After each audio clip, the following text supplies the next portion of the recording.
Let me get this straight. You blew up a building. 2 CIs and the CEO of 22andU. 2 competing federal agencies with the same mission. I don't understand why those Fed a-holes are so darn mean. To protect the public from the scourge of dangerous misinformation. You know those bum idiots. This is all them. We had a solid case. The word entrapment, not even in their vocabulary. The explosives we provided were fake. Sworn to a duty to always tell the truth. We have no indication at this time that this was a deliberate act. We're all being transferred. To where? The only place currently with openings. Alaska.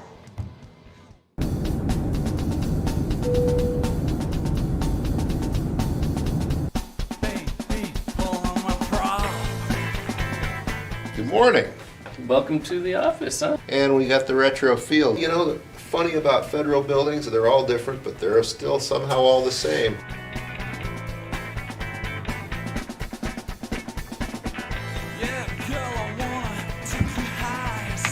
Oh, good morning, Agent Walker. At the coffee station. We actually drew straws before he got here, and I won, so we get to work together. Let's get started. Let's see if we can't stir something up. Let's give it a minute. I like to warm up the truth muscles, a little coffee beforehand. Well, what do you want to do first? What do we have for a surveillance van? Oh, wow. I got a Ford Explorer. We don't have a surveillance van. Do you put up many cases here? Cases? Yeah, cases. We're the tip of the spear when it comes to protecting American democracy. You really believe this? You really believe that people posting crap online is going to cause our country to crumble? I think the work that we do is important. We don't have a surveillance van. Me and some people got one. We've never needed one. We need a surveillance van. We need a big case or a CI who can lead us to a big case. What do you need the van for? Surveillance. CIs, or confidential informants, are the lifeblood of any good law enforcement agency. Public posts on social media are one of the best ways to find CIs. Agents would never use coercion or take things out of context to try and persuade someone to become a confidential informant. New Taylor Swift single is absolute fire. I'm just seeing a lot of incendiary and violent language here. Agents always need to be on their toes and ready to make snap decisions. Is there anything I can do for you guys? Actually, David, there is something you can do for us. Chicky nuggies. Chicky nuggies. What? Cheeseburger. Cheeseburger. McDonald's cheeseburger. Burger King. Burger King cheeseburger. Flame broiled. And chicky nuggets. Oh, baby, know you're gonna like it. I wanna be your beaver pilot. Said, honey, know you're gonna like it. I wanna be.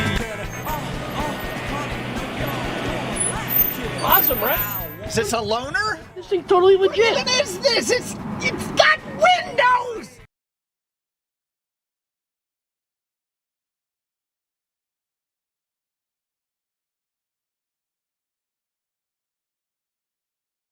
It must really be fun to be our neighbor. What? It must really be fun to be our neighbor. I bet it is. Yeah, the shit they have to see. That man, I still love your face when you pull up in the van there. Big old smile on your face, like, check this out. That is like the cat that ate the mouse freaking grin there. Freaking awesome. It's got windows. I know, right? I know, right? That's perfect. It's absolutely perfect. Oh my gosh, that's so good. I showed off Michael the airport scene today too, and which fell together really, really well. It did, man. It's so good. I mean, not to toot my own horn or anything. Yeah, well done editing there. I just feel like it's really coming together well. I do. I just feel like it's coming together good. But, how many titles will we put past your name on this? Besides director, there's cinematographer, there's editor, director, writer, creator, on-screen talent. Yeah, no, the whole thing. I mean, pretty much all of it. I didn't act it. And you guys, no, I mean, yes, I did a lot, but Well, you there's guys, the motor you pool guys- scene, your on-screen talent. Yep. No, exactly. Yep. Yeah, it's true. That is true. Like you said, you're your own worst critic. I'm going to be my own worst critic for that. I'm right, right. I'm really going to have trouble editing that scene because it's me and I hate, Yeah. like, But you also have to be your most active advocate as well. yeah, no, true. It is true. You are correct there. You are correct, sir. Hooray! As Johnny Carson used to say. You are correct, sir. Although, actually, I don't think Johnny Carson ever said that. I think that Would that have was been Ed McMahon? No, that was like, I think it was the Saturday Night Live spoof of Johnny Carson. Oh, okay. You are correct when they said that, but maybe not. I don't know. I just remember the dude being Ed McMahon. Yeah. Yes. Yep. Ed McMahon was yes, and then Johnny is like you. But I don't know if he ever did the "You are correct, sir." If that was the Saturday Night Live version. I remember the one they did about Sinead O'Connor. Wasn't a whole lot of "You are correct." It was "You are all wrong." Yeah. When you see the stars and stripes, you better start putting your hand over your heart and singing. Oh, SNL's. So it was SNL's Ed McMahon used to say to Johnny Carson, "You are correct, sir." So that was it. Okay. Got it all backwards. I love Johnny Carson, dude. Johnny Carson was I grew up with a TV.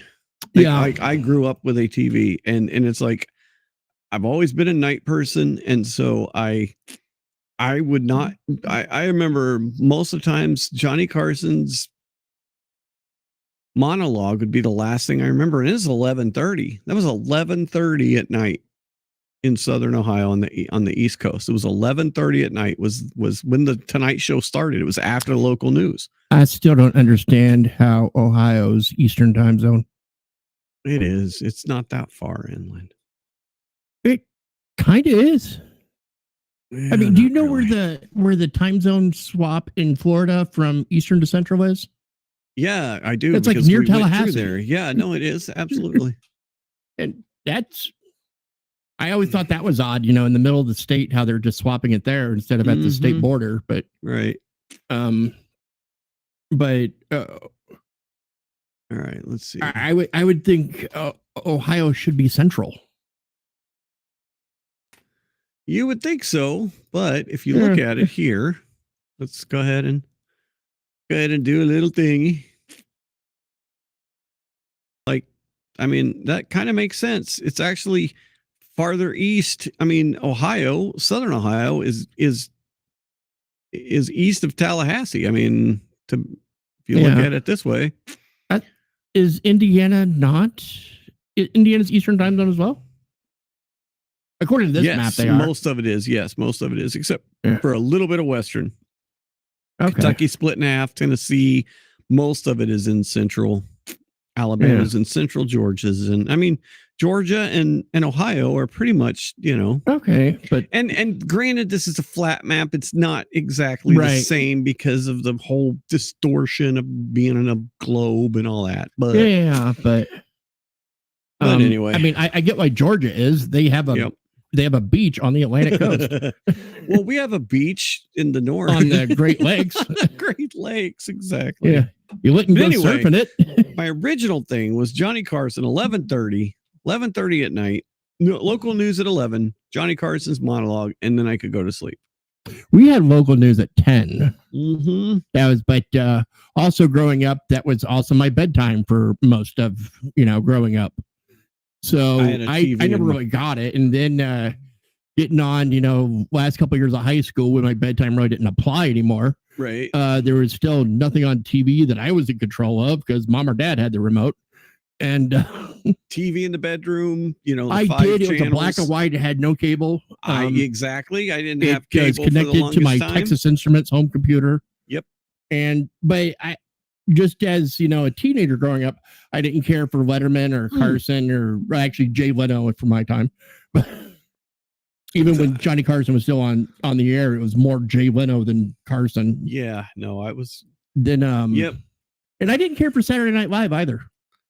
I did early because my parents did, because like I was 5 years old when it first came out. I loved it. I thought it was great. John Belushi and those guys, I thought they were incredible. Eddie Murphy, at the beginning of his career. Yeah, no, exactly. But for one, you weren't holding my attention for an hour and a half, even if it was small sketches, to fill up the thing. Chevy Chase is the president falling down the damn thing. Just his pitfalls were hilarious. I did like some of their political ones, if they weren't too extreme. But I remember making fun of Ross Perot. It's a sad state of affairs in America when the best movie in 1995 is a retard sitting at a bus stop. Does anyone know what stupid is and stupid does means? If you do, you might be retarded. Of course, the overplayed humongous ears, on the guy. Yeah. Yep. And then the guy that played Bill Clinton all the time, and he would always do the thumbs up. All right, I know. Yeah, oh my God. He's on the phone talking to some ambassador or something, Yeah. Yeah, but what wouldn't be prudent at this juncture? Yeah. I did just do the thumbs up.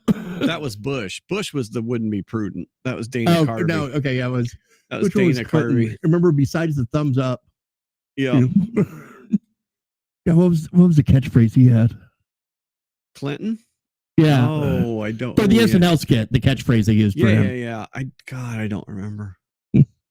I mean, his other catchphrase in real life was, "I did not have sexual relations with that woman." Yeah, Ms. exactly. Lewinsky. Right. No, that was totally, I did not have sexual relations with that woman. Have you listened to her TED Talk?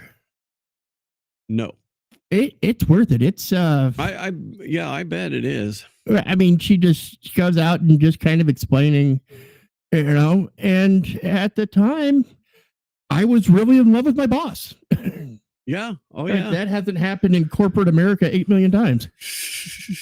I mean, you don't think Bill Clinton was a persuasive dude?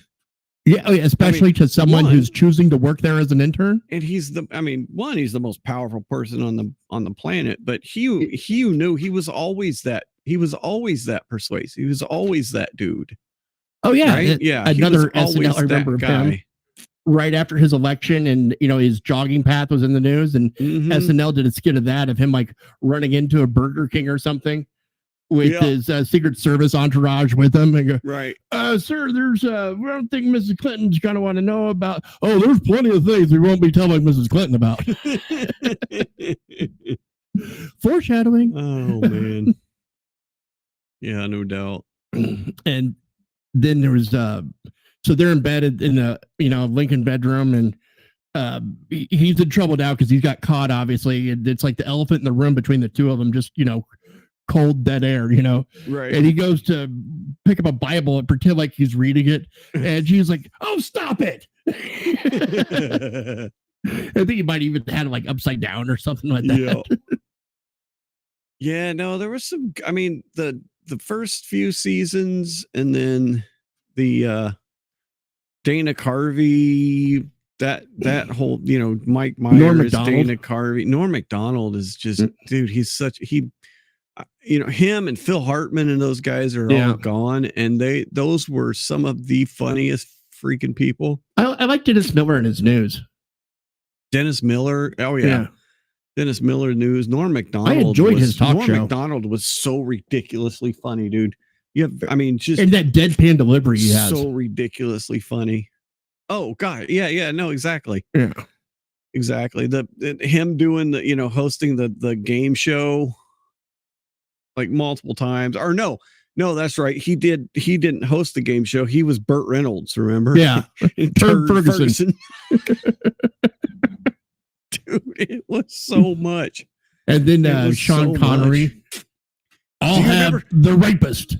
That's therapist. The rapist. Do you remember the Norm Macdonald getting in trouble for being on The View? I remember they basically wanted to set them straight, and they weren't having it. No, because he kept talking about freaking Clinton being a murderer. Oh, okay. Yeah, I remember this now. Yeah. Oh yeah. my God. Well, there is a rumor going around about her body count. And they're not talking about how many dudes she scored. Yep. No, here, hang on. Let's get this. How is that show still out the air? Oh, dude. I have no idea. I think we should get the homicide out of the White House and get like a fresh start, because we don't want any more murderers. I think we should just go on to the next question. Murderers? Yeah. Oh, Clinton, he murdered a guy. Yeah, you know what? He just straight up. And I'll go. Is this the one where one of them just gets up and leaves? Barbara Walters is freaking out at this point. I don't know. You're not allowed to put no accusations without. That's a little too far. That's the way it does. Let's just go on to the next question. Yeah. This is not my week. What can I tell you? Oh, it's not mine either, and I'm being very nice. Okay. Be a good boy. Now, Norm. Do you never hear that? No. Listen, we don't need. I don't want to get into this, and I don't want to hear it. And this is not the place to make those accusations, and you're supposed to be funny. Let's get on to the next question. So get with it. There you go. This is a live show. Why? Norm, but you have been properly chastised by Barbara, so I'm now going to ask the next question. I thought it was a matter of record. Shut up. He's not gonna let it go, dude. Look, okay. Let me do this, okay? I'll tell you what's the matter of record. God, she's always been an idiot. You will not be invited back if you don't shut up. All right, now. I will concede that she actually looks really well for her age, and that's like her only redeeming quality. What's that? I will, offer that she does look really well for her age. Yep. But that would be her only redeeming quality. Yeah, exactly. Did you ever hear the word? The phone is ringing. I certainly hope that's somebody calling to tell you to go home. Oh, no. Dude, you got a phone ringing. Oh. Answer the phone. Hello? Oh, yeah. Oh, no. The thing is this. There, Matt Strauss? Yeah, the producer. The producer. He told me it would be funny. He said, like, why don't you carry a cell phone on and then let it ring and then pretend like there's a guy on it? Is there anybody on it? No, it's a thing. Pretend. You know what, Norm? You're a dead man. Here, you talk to him now. You know what, Barbara? You know what you said about rage at work? Give this man a plate of soup and tell him to shut up. I think we should. Oh, God. He was, yeah. Yeah. This one was great, too, because he went on, like, they fired him from Saturday Night Live. Then he got more famous. Brought him back as they brought him back. And the disagreement was, I wanted to keep my job. And they felt the exact opposite. George Foreman died. That was the disagreement. What? I thought I'd heard something like that. Well, it's right there next to go at 2:00 from Norm. Oh, wow. Yeah. 76. Oh, my goodness. What in the world's going on? Yeah. And it's always kind of, I always like seeing, former heavyweight champions and whatnot. Yep. That for the most part still have their wits about them. It's like they learned to duck or something. Man, he did. He kept, I haven't seen him lately. Obviously, he was a little goofy, but a lot of that was acting. Right. No, exactly. But he kept his wits about him, I think, through most of it. Yeah, so like Muhammad Ali, they don't put microphones in front of him too often. No. Mike Tyson, they should not put microphones in front of him too often. Mike Tyson. But say like Sugar Ray Leonard, he learned how to duck, Yep. That Jake Paul, Mike Tyson thing. Yeah, man, that was just a money-making boondoggle. Yeah, it was. It basically it certainly doesn't deserve the definition of fight or description of tight. The thing they said, they basically said the longer you go, the more you're going to get paid, Mike. So we'll just go the distance then. I think he could have knocked Jake out in the first round, honestly. If he trained, I'm not convinced Mike actually trained for this one. I think he trained had a lot. Stamina to stand there, but and I realize he's old. Yes. But I mean, his feet were just kind of glued to the mat. Mm-hmm. And then you just had to punch him and hope the brick wall falls down. Right.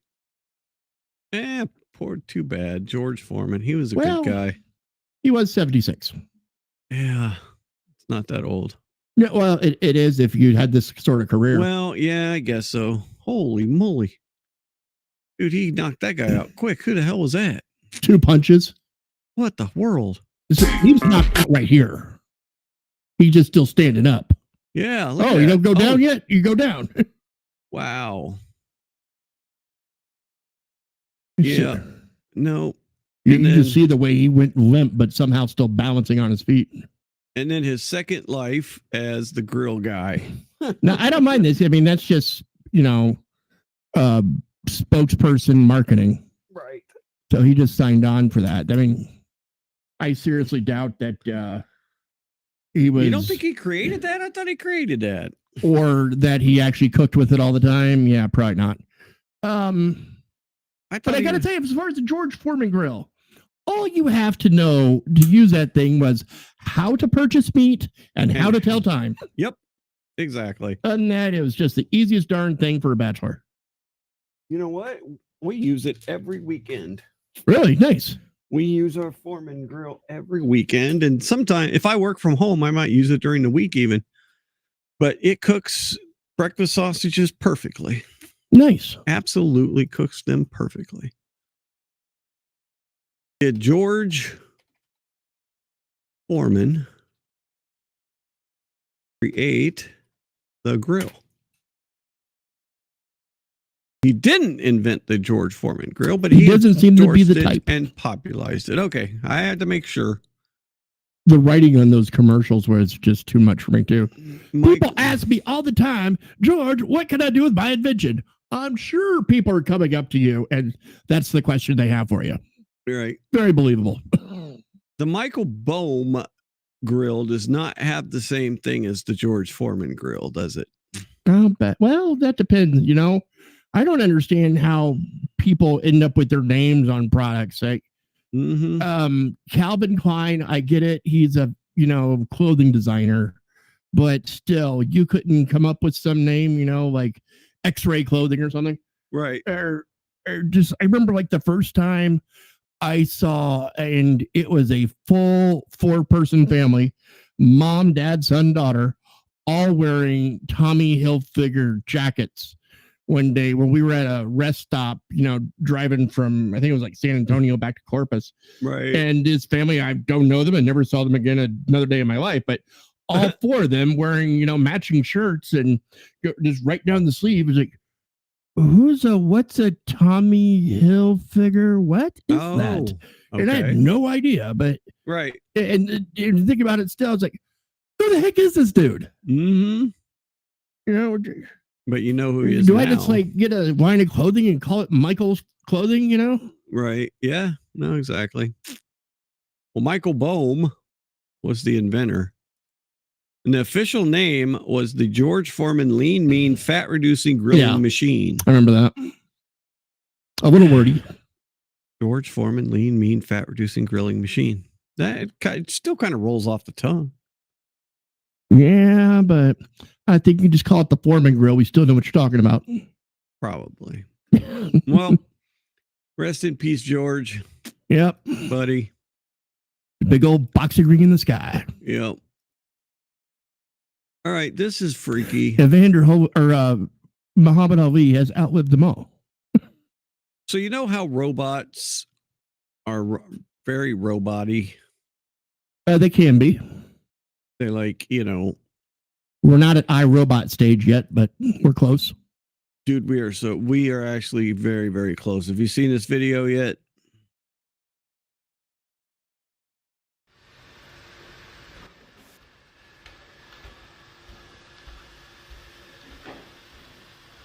Okay, that's pretty smooth, right? Pretty smooth walking robot.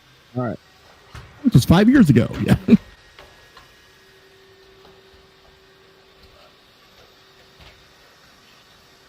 Dude, we are hosed. We are so screwed. Boy, they better institute those three rules of robotics since from iRobot. Look at that.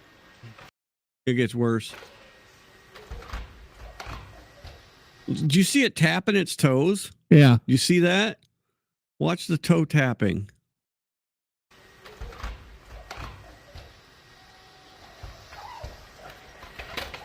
Oh, great. They break dance. Oh, you have no idea. Look at that.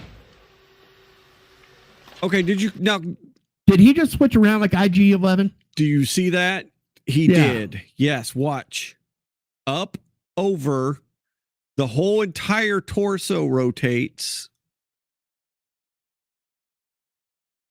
And then he lands on his feet front ways. Right. Yes. But look at his face. Okay, so the flat side of his face is going forward, right? Right. Now it's the other side of his face going backwards. Forward. Or whatever. Like, but his feet facing the wrong way. Yeah. No, his feet are facing the right way. But or the wrong way. The right. Yeah, it depends. I mean, this is going to come down to like where the thumbs are almost for the arms. Maybe. Thank God they're just balls right now. Okay, you ready? Yes, they break dance. We're so hosed. Imagine being chased down an alley by like 8 of these. Yeah, and they don't get exhausted just as long as their batteries run. Dude, he just did a freaking cartwheel. Yeah. Somebody is in the background like, no way. Yeah, I don't know why that wouldn't be believable after all this. I bet you that thing could walk a tightrope. That is insane. Well, let me see it swim. Okay, all right. Well, I guess you could watch the thing just be like so dense it just cannot possibly float. Run into a pond to get away from it, I guess. And just start short circuiting. Right. But then it completely electrifies the water, so you get shocked to death in it, just trying to get away from him. No, exactly. But there was one that's getting pretty close to where, like, you go here. I just typed in robots for sale. Oh, good. So 52,000 right there. Oh, write him a check. 67, 21.5 though for this one. I've seen the robot dog videos before. Yeah. And they're only $4,000. 21,000 for this one. And it does karate apparently. Yeah. I mean, from 21.5 to 25, you could have a very humanoid robot. So, yeah, less than a modern brand new car. Yes. A Unitree G1. But what do you do with it? Well, if you program it right, you'll probably sleep pretty damn soundly. You don't have to worry about burglars. Yep. It's They know my cats aren't going to do anything about one. Well, I don't know. What can you do with them? I mean, I guess I think they do like household chores and stuff. Yeah. Or you can train them to do household chores. Walk your kid to school. Yeah. Yeah, right? I mean, but 21.5, that's not that. I mean, yeah, that's it. They're given that we get car loans for freaking more, reasonable, right? Yeah, exactly. Then that kind of puts it in price range. I wonder what sort of like firmware downloads and whatnot, and right. Oh, could you just imagine how lost you are when you have to reset your iPhone or something like that? Right. And then you have to like reset or, reflash your robot firmware. Mm-hmm. Oh, I've lost all these skills I had him trained to do. No, exactly. Like his keeps breaking all my dishes. His firmware has gone out. Like I tried to flash his firmware and I shut him down in the middle of it. And now he's bricked. And all I could do is a factory reset, and he's outdated, and I can't get new firmware now. Yeah. Yeah, Apple starts slowing your robot down, so you have to buy an upgraded one. Exactly. Yeah, and I don't have to feel bad about maybe giving Apple that idea because they already have that idea. So, right. Yeah, I'm sure they're going to do all kinds of stuff. They'll be able to walk your dog and do take out household humanity. chores and like do laundry and Club whatever us in our you sleep. want them to do. Club you, yeah. Well, that's the later robots. That's Yeah, that's what happens later on when they when they get I see one of those robots with those spinning blades for hands. I'm going to another room. Right? Oh, I know. It's dude, this is coming fast. This is not slow. This is coming fast. This is quick. Yeah. Like, are these in stock? They are in stock. You could buy one today. And so it's not even pre-orders anymore. It's actual orders. It's actual orders. Yeah. Does Amazon deliver them, or do they just give them the address and they walk to their new home? Right. How like the hitchhiking robot? You hear about that? No. Oh Really? yeah, this is maybe a decade or so ago. A little autonomous robot, and it was just hitchhiking its way across the country. Okay. They had it in like Canada and I think maybe some other countries, and put in America. It got from like New York until it was found with just a hell beat out of it and in a ditch somewhere in Philly. That's how far it got. Oh, wow. Little tiny cute little robot, hitchhiking, and you pick it up or you're not, and drive it as far as you were going to drive it. But it got to Philly, and that was the last of it. It was kind of a funny article. Oh, geez. Okay. And then it just got crushed in Philly. Yeah, city of brotherly love and wasn't robotly love. All right, so basic one is 20,000, but it ain't gonna do stuff. It ain't gonna do nothing. Looks like it does karate. The ultimate 67,000. The EDU oh yeah, of course, it's always a standard big one, better one. Is but more storage space for all your songs. Dude, this is freaking crazy. I don't know. Well, I know. I think where we're lucky here is these things still look like robots. Right. When we start getting replicants like Blade Runner, we got problems. Oh, when they actually look like not robots, they actually look like. And then with the newer versions, we get the ones that don't even know they're robots. Yeah. Sean Young's such a weird actress. Who? Sean Young. I don't know that. Oh, yeah. Blade Runner. Okay. Yeah, I gotcha. And okay, so solar flares. This is a corona, I guess. There's a massive arc of plasma on the sun right now. This is how it looked a moment ago. This is Andrew McCarthy. He is like the telescope photo guy. This is nuts. But this is basically the size of Earth. This is how many Earths you could fit in this plasma thing here. But yeah, you could fit dozens of Earths inside, and then these actually shows larger than Jupiter.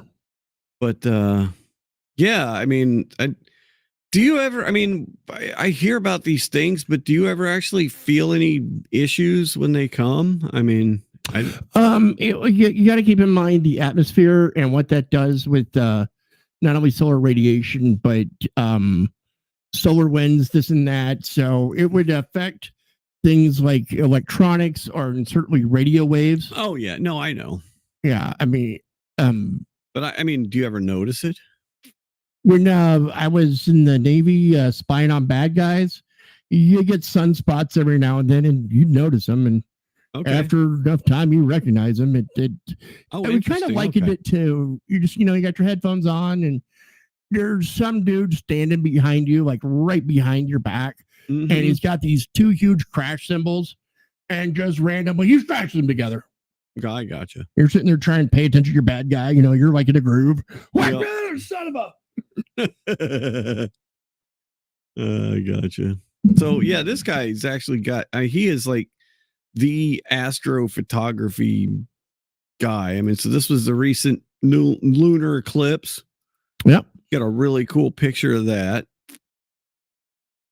He is so he did that. That's more than 12. I just wanted to throw that out. Like, oh yeah, he said dozens. Okay. So I guess he modified this telescope so he could actually see the sun's atmosphere. I mean, this is a picture of the freaking sun through a telescope. Right. I mean, through a lot of filters. Oh God, yeah. So this is the modified telescope right there. I modified a telescope so I could watch. What's that? And that's the scope he's looking at it with? Yeah. I modified a telescope. Like large observatory type. No, this is from his backyard. So I could watch the sun's atmosphere. Here's what it saw today. But how do features like this move? I took photos for hours to find out.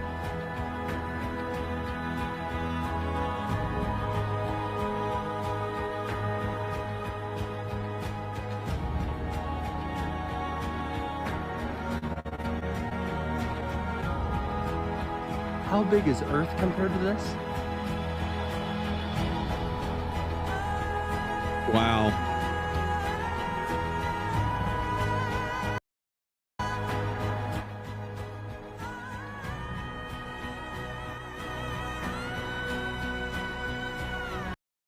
Insane, isn't it? Yeah, it's a good thing that solar flares and whatnot don't travel 93 million miles. Right. Because we would just be randomly roasted. Probably. Oh, yeah. Then there's a picture of his cat. Cat. You gotta have cat. Yeah. Mars. I still remember the day I learned which ones of the stars in the night sky are actually planets, and then they never looked like stars to me ever since. Right. And there's a significant noticeable difference between, standard stars and, there's Jupiter. Nice. And Saturn, even Mars and Venus they just shine brighter, and, they're just more to them. Oh, yeah. No, these are different galaxies that he's Yeah. freaking Isn't that crazy? captured using a 12-inch telescope. I mean, this guy's just got it figured out. How? Like, I have no idea how. That's his cat. I have a 12-inch telescope, and I can't even see the rings of Saturn.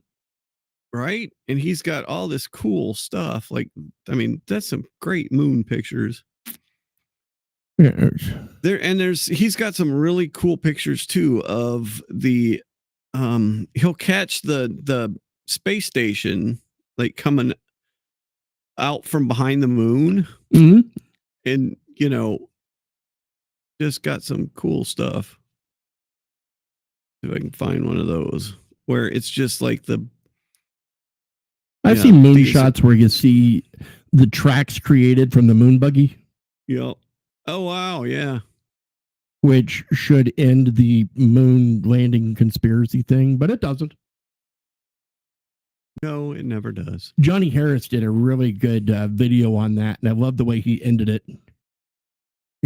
Explaining, like the reflectors the astronauts left on the moon so we could tell distance. And then here from this satellite picture that wasn't even released by NASA, it was released by someone else. You could see the tracks from the moon buggy. You could see Apollo 11's, lander base right here. Yeah. And with that, this info and this proof and that proof, and you still don't believe we landed on the moon, I don't know what would convince you. Yeah, exactly. But there's a picture of the space station with the moon in the background. Yeah, that's wild. I mean, that is just freaking cool. That is super, super duper cool. And his cat. That's a good looking cat. He likes to take pictures of his cat too. Everyone should, as long as you have a good looking cat. Yep. some cats get pictures of, and no one should have done that. Are you saying some cats just aren't very Well, you know, like photographic? Yeah, it's like some Persians that look like they just run into a wall 20 times a day. Yeah. Oh, yeah. That's a very close up. Yeah. I'm going to see if I could Yeah, find that another is something. one of those. Catching a rocket with a pair of chopsticks. Dude, that is so insane. It is. It's just ridiculous. Well, That's absolutely and to me, ridiculous. I get that more than watching the Rockets just doing a straight up and down landing on their own. Right. Oh, yeah. That's more impressive to me.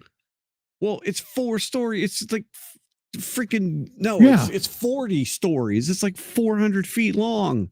And sometimes they're like landing on a pontoon out in the ocean. Oh, what the hell is that? Is that the? That looks like ISS. Either that or that's the. Okay, it is the ISS. Oh yeah, look at that. Yeah. Those were the pictures. That is so cool. But you get the feeling when it crosses the camera like that, you would think it's like orbiting the moon. It's not. It's right. Orbiting Earth. No, exactly. It just happens to have the moon right there. Do you see the photo from, I think it was either Curiosity or Perseverance, that took a picture of one of Mars's 2 moons? Okay. During an eclipse. Yeah. And it was just so neat the way they wrote it up. It's an alien robot on a foreign world looked up and took a picture and sent that back to its home world. You know? Yeah, exactly. Yeah, we are living in the future. This was from that recent thing with the blood moon, the lander, the right. lander that was on the moon here recently. The Chinese one, or no? There was an American one recently. Okay. It was just on there long enough. It lasted through the lunar day. It was a blue. Phantom, blue, something Phantom. Gosh darn it. Private. Yes. Oh yeah, totally. Now I'm gonna have to look it up because I can't remember.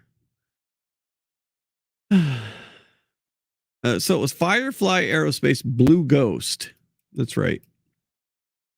Blue Ghost landed on the moon, lasted through it's like a 27-day lunar cycle. You share it. Yeah, I know. I'm getting there. Okay. I was trying to find it first. Yeah. But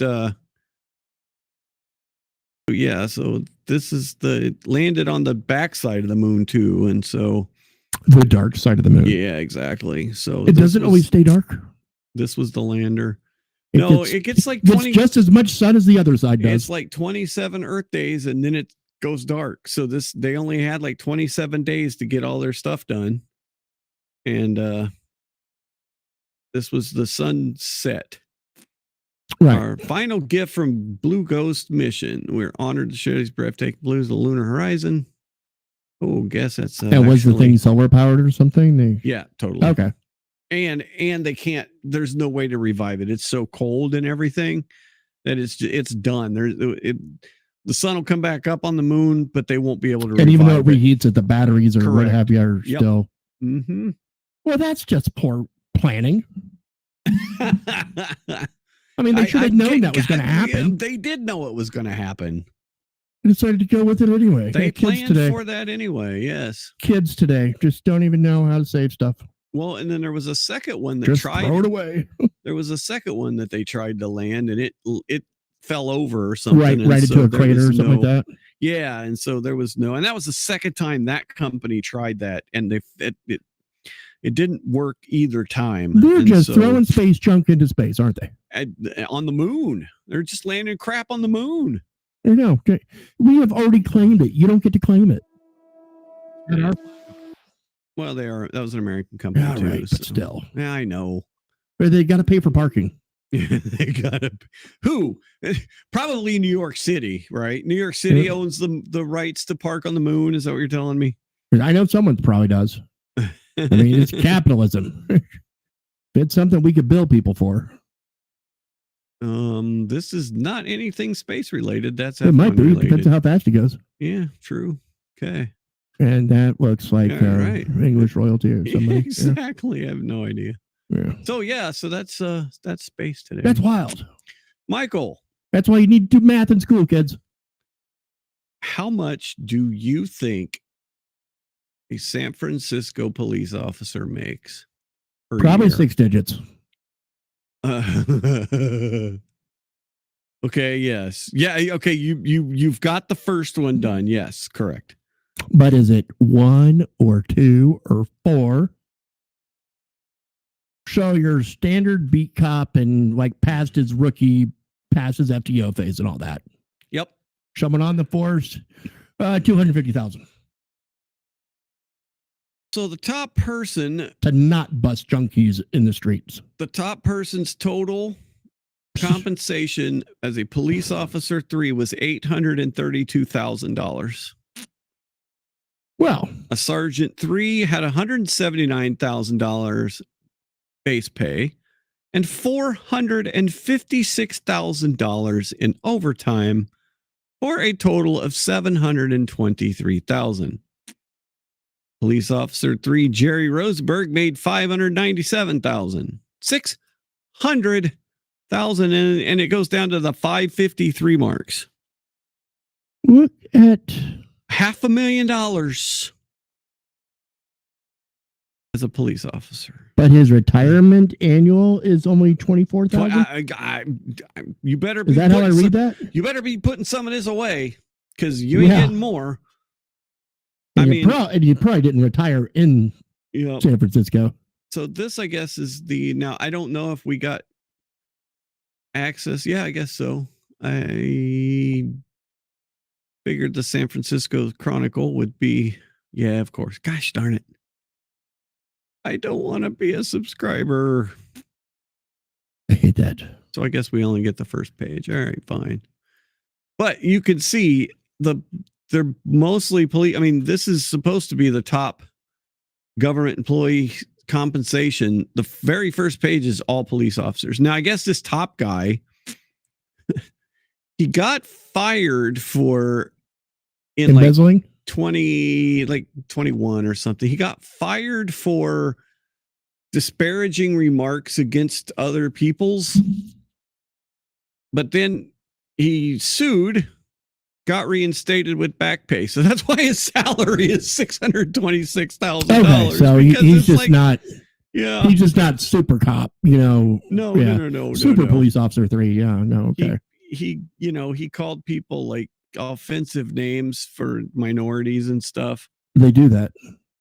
It was, and he like texted this to his partner or whatever, got found out, got fired, sued, and they made them take him back and pay back pay. Because naughty language is allowed, apparently. Oh my, yeah, I guess so. I guess it's really, really hard to get fired as a San Francisco police officer. It's really hard to get fired as any police officer. I guess so. Yeah. I mean, and even not fired. So like if you're allowed to resign, but still keep your police officer certificate, you can go the next town over and be one for them.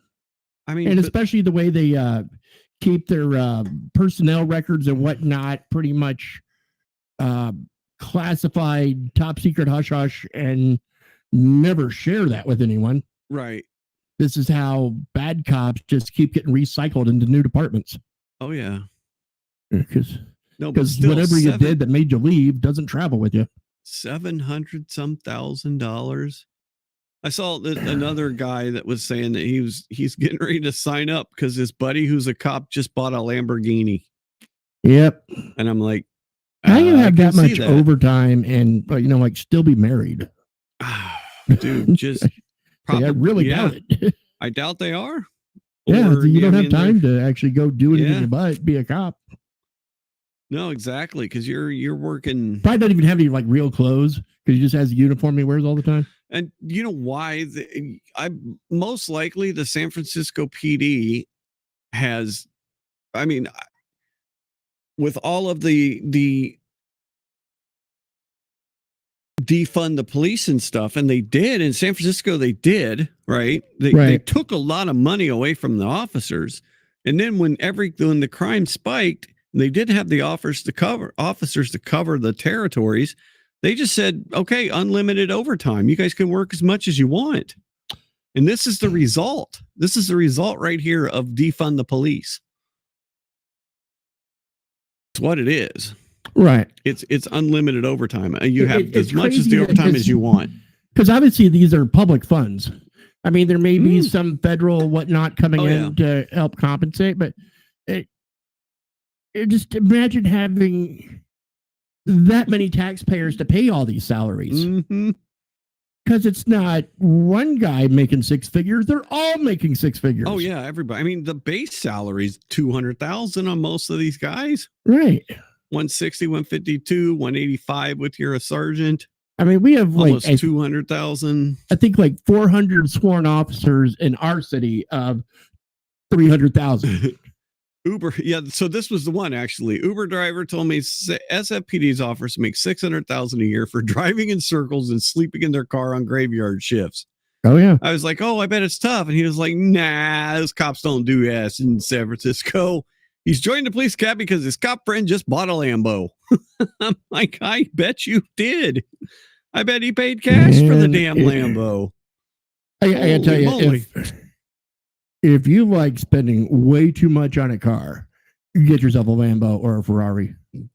Oh yeah, because there's some things say like to get new tires put on, you have to fly a guy from Italy to come like track set your tires to make sure they're for the car. Right. No, you exactly. can't just put them on and weigh them or whatever. You actually have to test them on a racetrack, right? Dude, right. You're kidding me? And you need a valve adjustment like every 10,000 miles or something. You have to pay a guy to come from Italy to do that. Yep. Oh my good gosh. Yeah. So yeah, go get yourself a fancy car. You'll be talking to town. Yep. And you will just be paying for that, no matter what you do. No, exactly. And it's almost similar to the military when they say, it costs, $20,000 for a Black Hawk to fly for an hour. Yep. It's just about the same thing to drive that car. It's not just the fuel anymore. No, exactly. One of my coworkers is learning how to fly. He wants to get his private pilot's license. That's probably cheaper than a Ferrari or a Lambo. I'm sure of it. You could probably buy a Piper Cub for cheaper than that. Yeah. I mean, it's still pretty expensive to learn how to fly, but the maintenance is going to be a lot easier on that Piper Cub. I can promise you. Yep. Oh yeah. No, exactly. Because the Piper Cub is like your standard no frills aircraft. Yeah. Oh yeah. All the avionics is exposed, so yep. If this wire breaks, you just replace that wire right there. No, it is definitely, they're not very sophisticated, are they? Yeah, no, and that was the point of them. It's just like every man's aircraft, and yep, and it's a good starter plane to teach new people in the field. Like this is an aileron, this is a rudder, right? No, exactly. Yeah. When you mash this pedal down, it moves this way. No, he was talking like last night. The place he was learning to fly from, they make him fly through the Ted Stevens pattern and across the inlet, and sure. he's got to communicate with all the air traffic control, and he's just like, when I actually get my pilot's license and start flying, I'm not going to do that to myself. Yeah. He says it's intimidating because last night they had planes coming in the north-south runway. Yeah. Then they had C-17s. He's flying above the C-17s coming into Elmendorf, but below the FedEx. Raiders and FedEx and all the planes coming into Ted Stevens. And those are like 747s. He's like, just like, oh my God, this is insane. Oh yeah. And he's in a plane with one propeller in the front. Right. Yeah, exactly. He's just like it's 4-engine jets. Yeah. It's intimidating. Then you got to talk to the air traffic controllers. Then they're getting mad at you for not repeating in the right way, but you get stepped on by another plane. He's just like, it is so intimidating. It's so crazy. There's a funny, hilarious story I got of it was SR-71 pilots, and he's like doing a stand-up sort of bit, but he's talking about they're just flying across the U.S. or what have you, and they hear Johnny Piper Cub coming asking for a ground speed check and go, I have you at 80 miles across the ground. And then, like the next guy in a much bigger plane trying to say, mine's bigger than yours. And it just goes up and up to like an FA-18 and they think they're done. Yep. And then they come up with theirs. What's our airspeed? Airspeed check. I have you at 2,000 miles an hour. Yeah, we show it closer to 21,000. But yeah. Oh, good. That's awesome. FedEx is a 777. Yes. Is that the Dreamlifter? No, the 777 is a, let's see. I love seeing that Dreamlifter when it would park over by Jill Lake and International. No, the 777 is only 2 engines, but it's 2 big ass engines. And it's a cargo aircraft. Yeah, it's a wide body airliner. They're both they've got a cargo version and a seat version, basically. So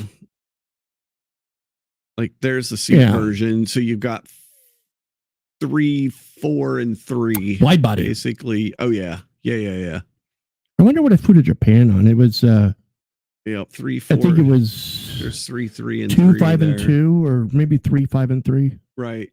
Oh wow, yeah. It might have been a 787. Those are even bigger. No, I think it was 7.4. Or 7.4 wide body. Yeah. Oh yeah. No, exactly. That would be the biggest one. 747. Mm-hmm. Yeah. So so we talked. I was talking a little bit last night about all these people getting swatted, right? Yeah. So they actually is starting to get some publicity, and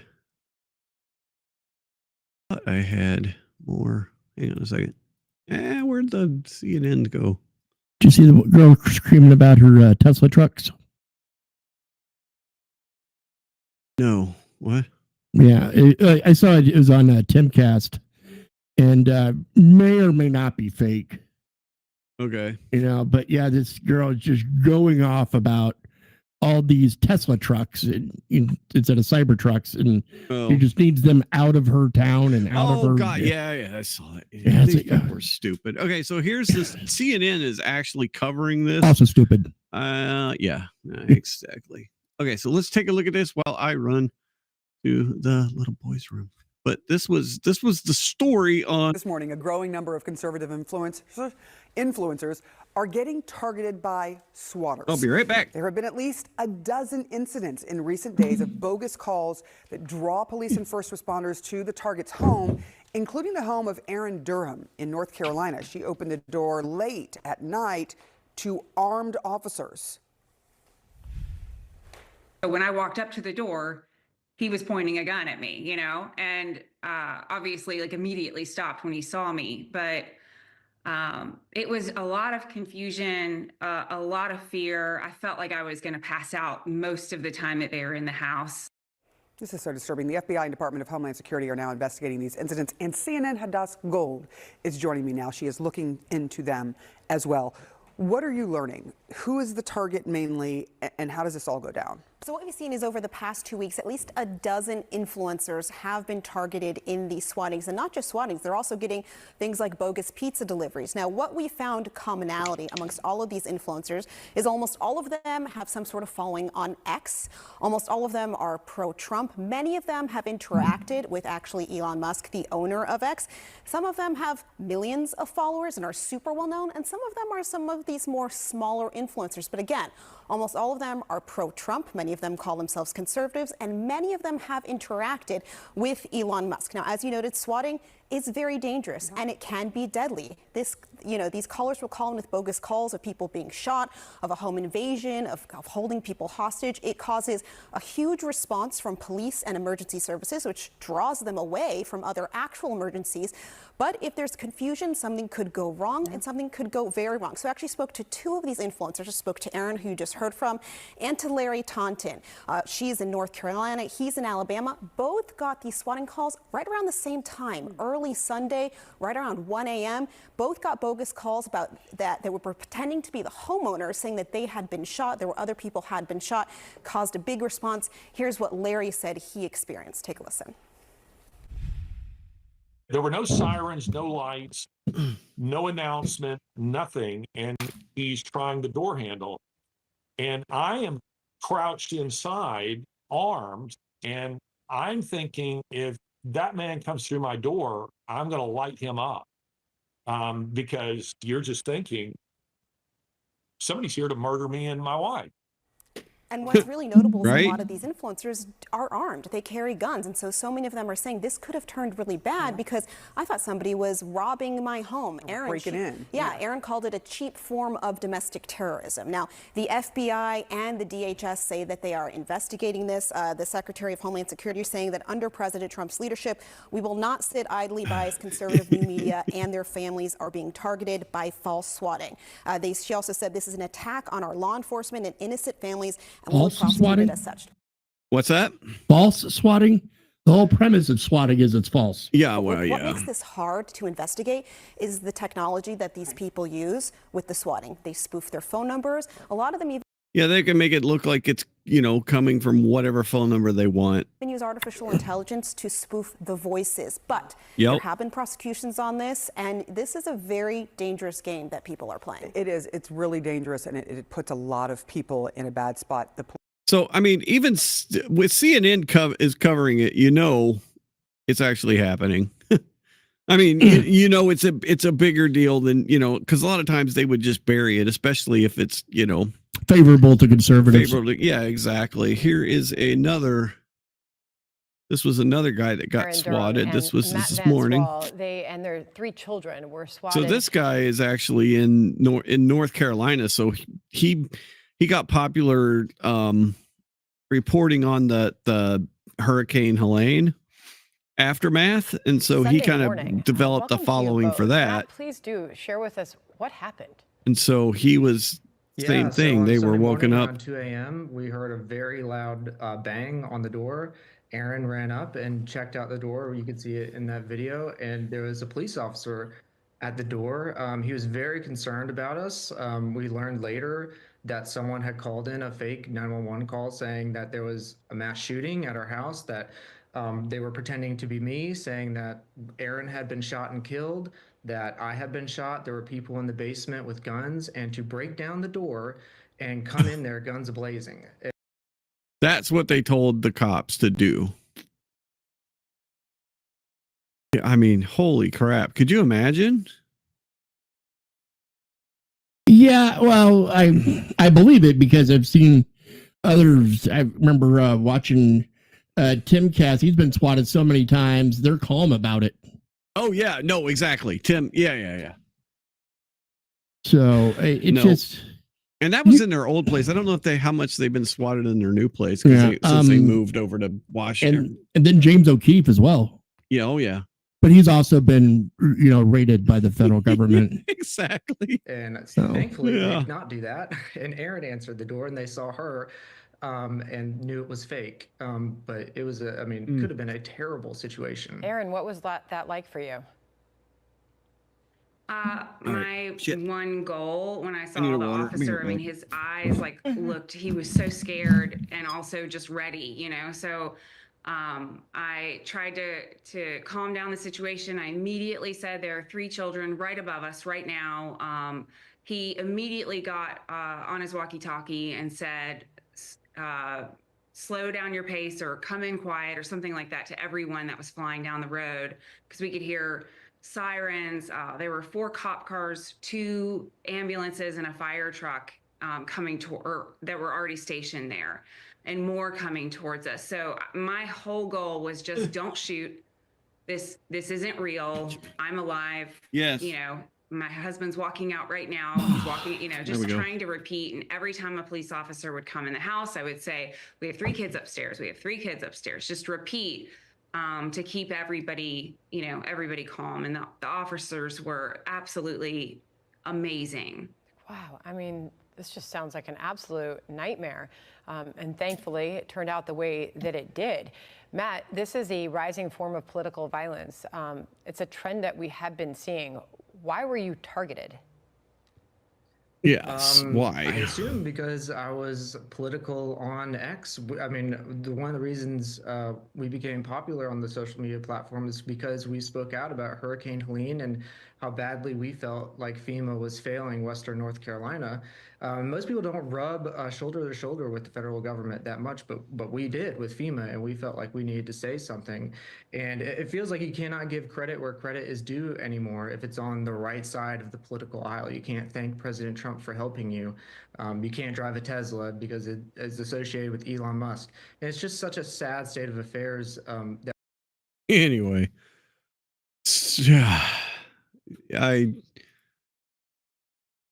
so Data Republican, our favorite. Hang on. She kind of put together kind of a there were a bunch of people that were swatted. This was like one of the lists, and it, everybody from people with like 314,000 followers, 215, that person's got 1 million. So, I mean, just kind of run the gamut of people, right? 3.6 million. Even this guy's only got 75, or he's got 81,000 now. Actually, probably helped his follower count, right? Yeah.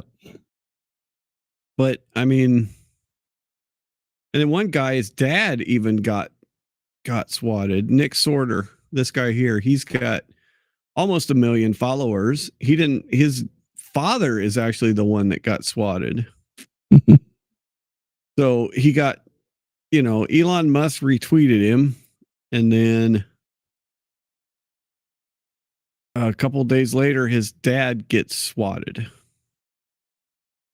And then, he was on, and then last night, just like a couple nights ago, let's see, what's his name? Schroyer from InfoWars got it last night. Owen Schroyer. I don't know if you know him or not. Yeah, didn't InfoWars lose a journalist to something? Yes. No, recently. Supposedly it was. Yeah. So this was like a house break-in or something like that. Yeah, he supposedly ran into a disrupted a robbery of his car. Somebody broke into his car. He supposedly ran into that and then ended up shot. And so they don't know if it was because he was actually, I guess that same guy was over in Ukraine and did a lot of Ukraine reporting. So he was actually on a hit list out of Ukraine.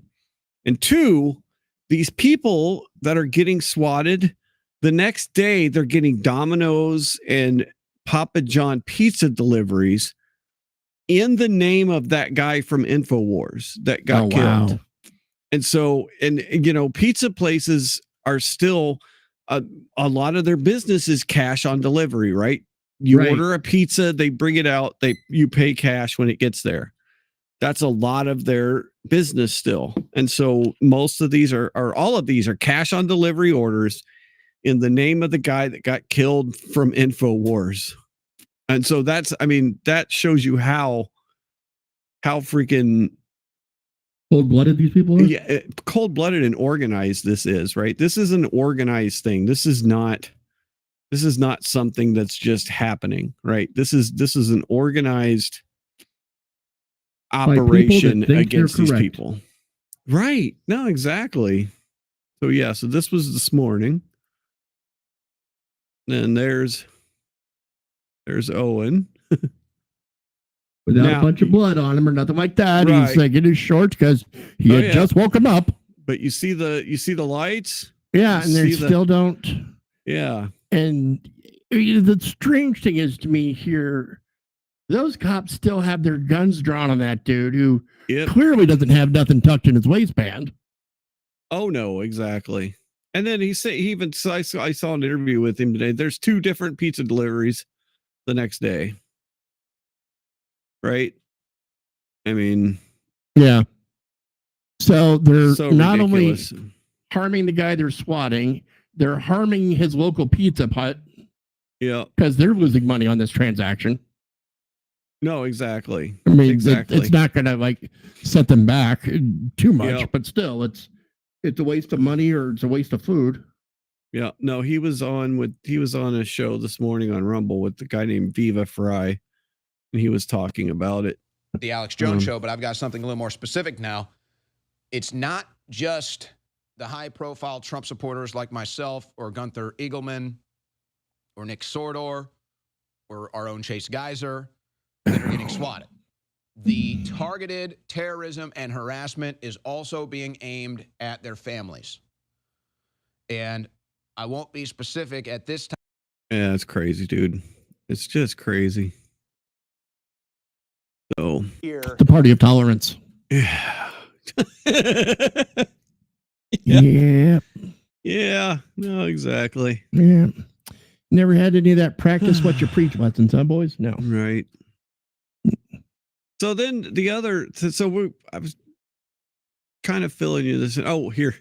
I got another Tesla one, though. Before we go into that. Okay, wait. First, this is an announcement from the president of Taiwan. Ooh, Taiwan. Are you ready? Bring it.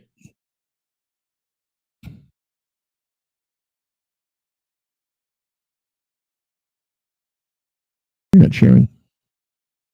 Damn it. Thank you for letting me know. I will start over. Thank you. But you can probably read the headlines.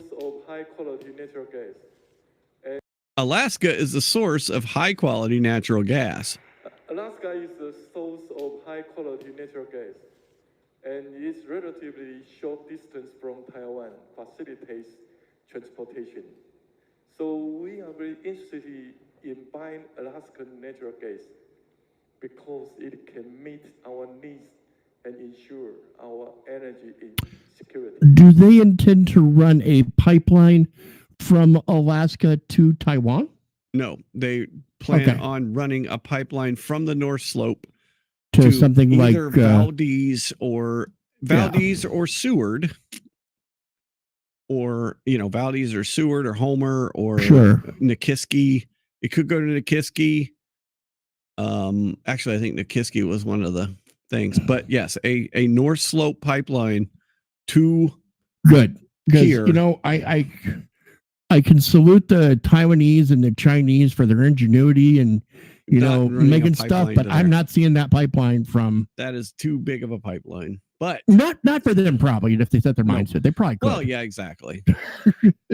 But that's a $44 billion investment, and a $44 billion pipeline is what it's going to cost. I mean, that's a huge investment, dude. That is another freaking that we could see.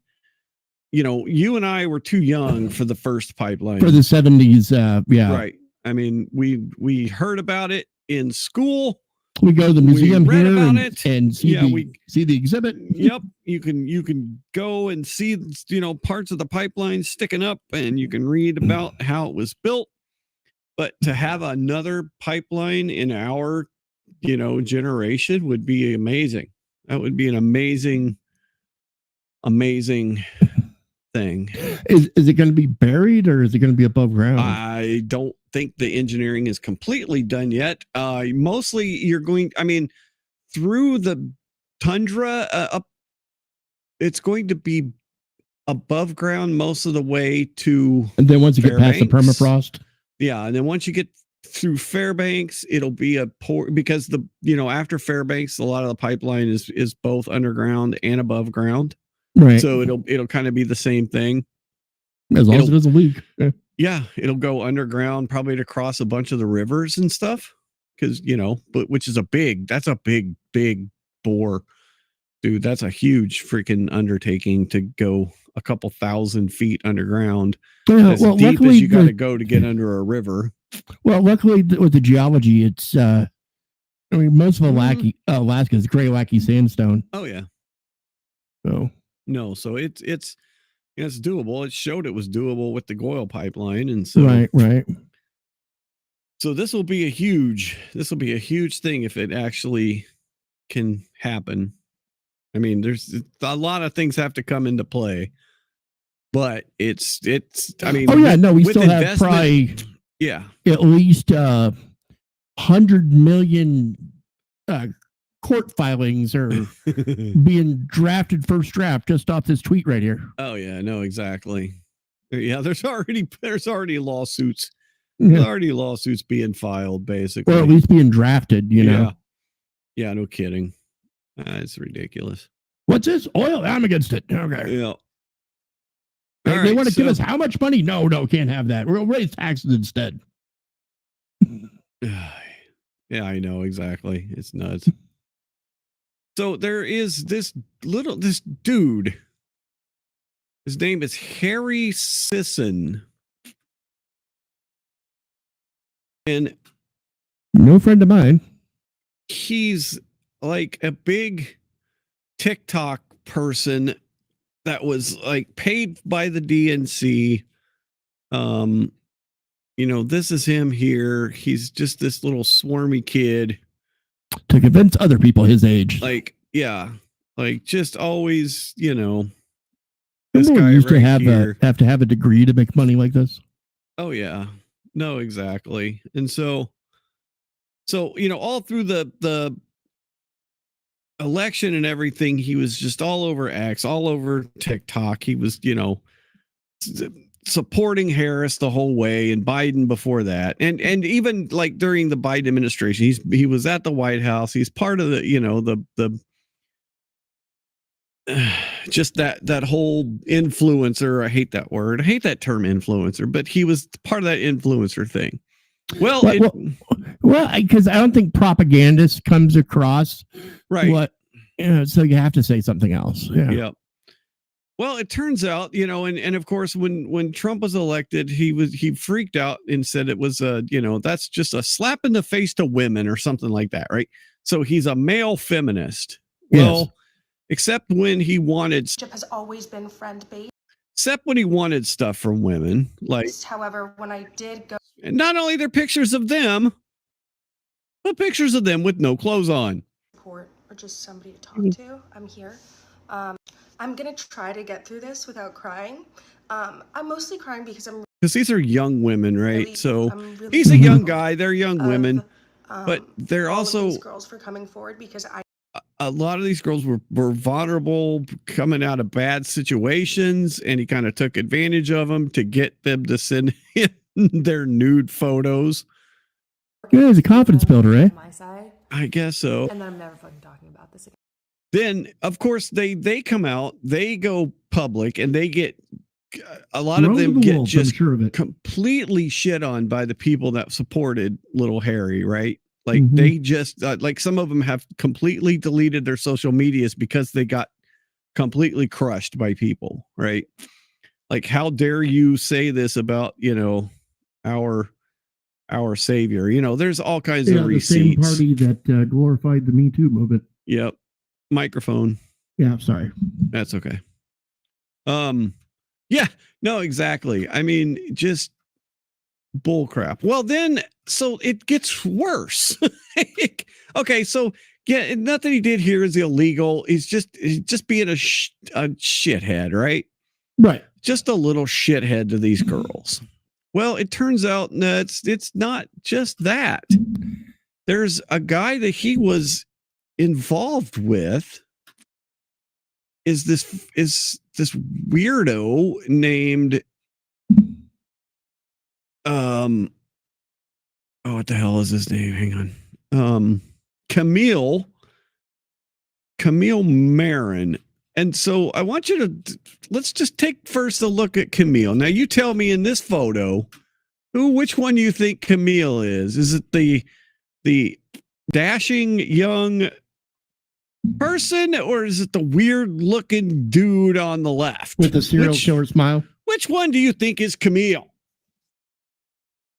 The one you wouldn't want to sit next to in a bar. Yeah, right. So Camille is a I don't know. He ran a.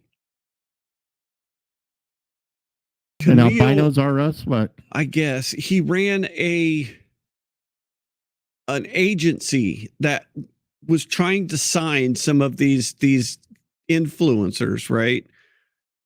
To it was an LLC called Impulse, and basically he thought he was like this big shot who could get them advertising things and promotions from big companies and everything. But he ended up just stealing their money, right? Like you do. Yeah, exactly. And then Camille actually went on to try to groom and manipulate a 14-year-old Australian boy. I would never have gone with that spelling and gone with Camille. And then Harry actually ended up being his chief of staff, no less, and worked closely with Camille. And in fact, when one of the women actually turned in Camille to Harry and said that this stuff was going on with this 14-year-old, and Harry said, okay, I'm going to turn him into the FBI. Send me your nudes. Exactly what he said. So it just keeps getting, I mean, this guy is like, all these people are gross, dude. They're just completely freaking gross. Invest in these LLCs for 2 brand deals that he said were really. So this is another young TikTok person who's getting big on TikTok. He's some kind of exercise. Amazing. And I was like, okay, should I invest in these it was a Gymshark and GNC brand deal that he said I was getting, which was fake, by the way. And he told me that I needed 2 LLCs to be created, and it costs $1,400 for both of them to be made. And I believed him. I was like, because I'm a fitness influencer, I'm young, I want to be in sponsorships and brand deals with these awesome big companies, you know? Cool. I'm like, yeah, dude, give me the LLC, how do I do it? He's like, just send me $1,400 on Cash App, I'll get them created, and everything will be said and done. Well, it was fake, you know? I sent him the $1,400, he made the LLCs, but he pocketed the extra money that he didn't have to spend to make those LLCs. So, then he sends me this screenshot, or this thing while we're on FaceTime, of him showing me the picture of, or the document or whatever you would say, of Gymshark's brand deal, which was fake. That's also fake. So now I'm realizing that's an edited picture. That's not even from Gymshark. I know what it would look like. That is not even real. Now I'm like getting a little more sketched out.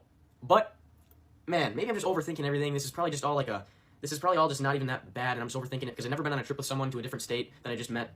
Maybe I'm overthinking it, and this is actually just opportunity that I need to chase. So I told my friend to invest with him, and my friend invested $14,000. $14,000. How does anyone in that age have that money? Dude, that dude hasn't ever bought a razor in his life. How does he have that much money? TikTok. I'm telling you, why are we here? Ridiculous. I don't know. I'm trying, man. We're going. We're not going to. I wanted to give him another $6,000 to invest. You go to TikTok. And then I invested $5,000. So now you don't need 6. You just need an account. I spent $11,000 more of my money. Technically $5,000 because I gave him $6,000 to invest more. So now we're down tens of thousands of dollars, not even knowing it at this point. So yeah, you're too young to know better. This guy Camille just basically pocketed all their money. Well, here's Harry saying he's serving as chief of staff for Impulse LLC, working with our amazing team to meet our clients, brand management. So I just like to say this Sarah Fields is amazing. She's out of Texas. She's completely independent investigative journalist. She is pretty awesome. She cuts it right down the middle. I mean, she's not really, she's a Republican, I guess, but she'll also go after Republican. I mean, she takes a lot of heat. She was in a very bad relationship. She got messed up in drugs a few years ago. She has an arrest record. So, of course, anytime that she gets close to a source or out somebody that they don't want to bid out, they'll pull that up and they'll say, oh, don't listen to her. She's just a drug addict, blah, blah, blah, blah, blah. So she's over the target a lot. Let me just tell you that. So then she basically, I mean, and I didn't have this kid Harry a while back,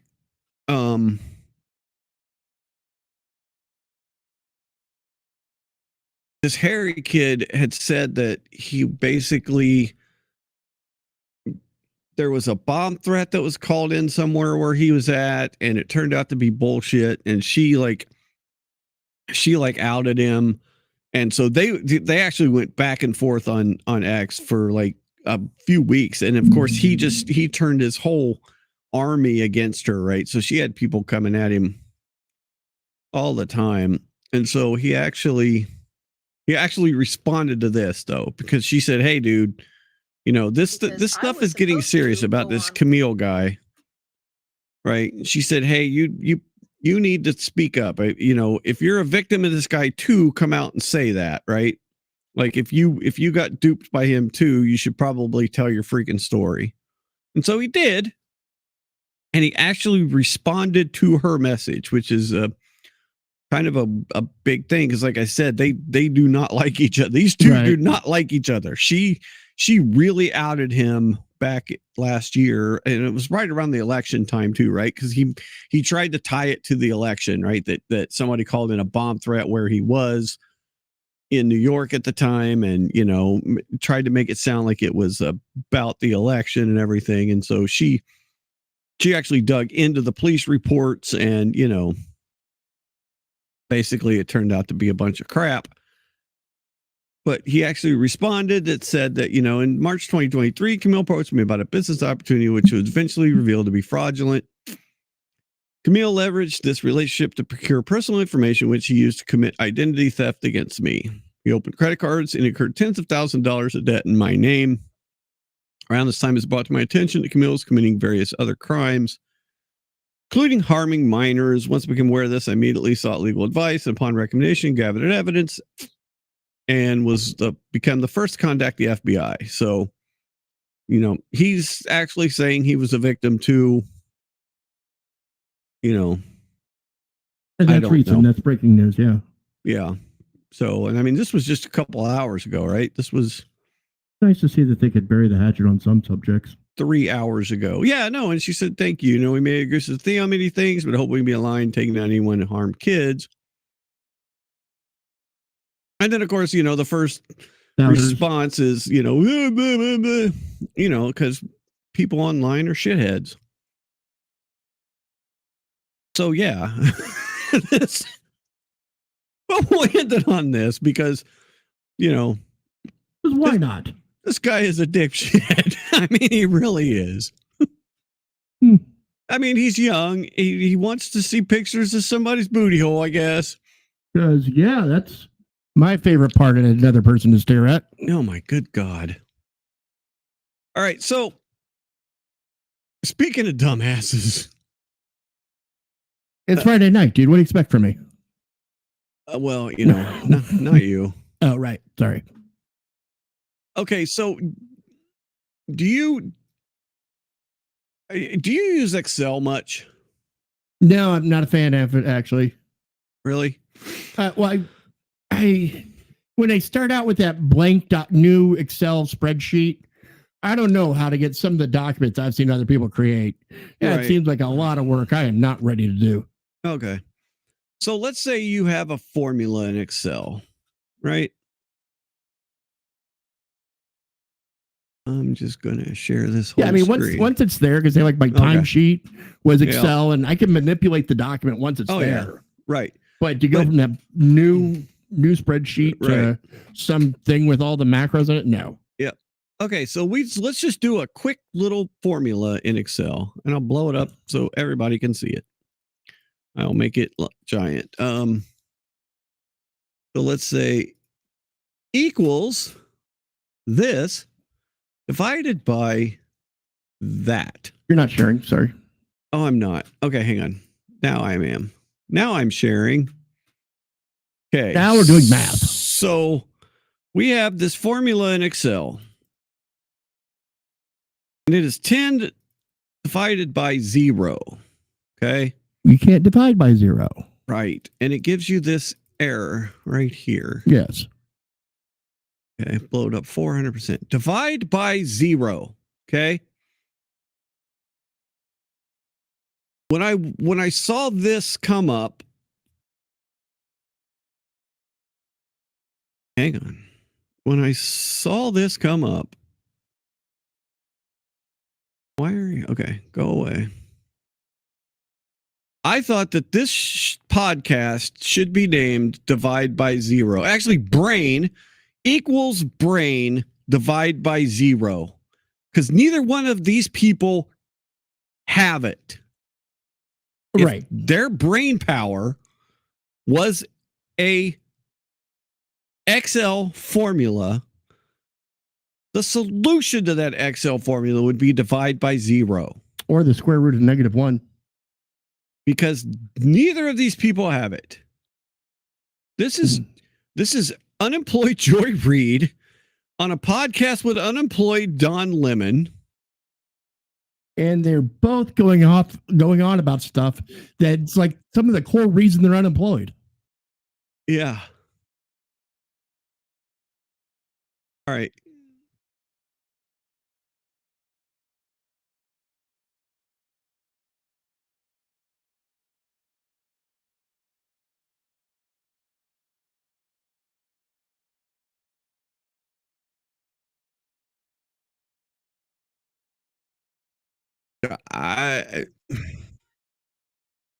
No, that's not historically accurate. Divide by zero. Yeah. Yeah, because you're familiar with the Canadian Order of Battle.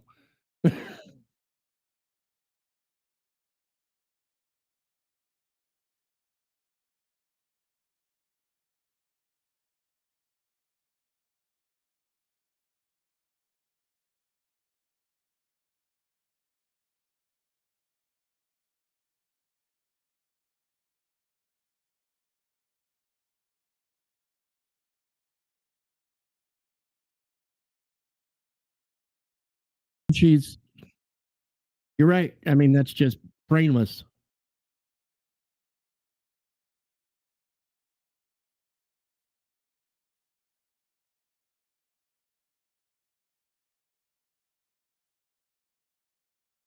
That's a little not accurate either. But, dude, I mean, these two people were paid millions of dollars for years to try and bring us news. These two people. And all they brought was company tagline opinions. Oh my God. And sometimes not even that. Sometimes dialogue like this. You know, at least Chris Cuomo has had his mea culpa moment. Oh my gosh, yeah. That is... Dude, Joy Reid thinks that Canada can beat the United States in a war. No, she thinks they did. She thinks they did. It was actually the United Kingdom, and they still didn't win. But there was no sound on the... Oh, God bless America. I heard her. Well, no, but I'd rather not. Everybody did it. All right, hang on a second. Let me share this again. Hang on. Oh, no, and I didn't mean to do that. Hang on. Yeah. Hang on. Let me just restart all my shares here. All right. Thank you. All right, because I was sharing the other screen there. All right. Here we go again, just because we have to.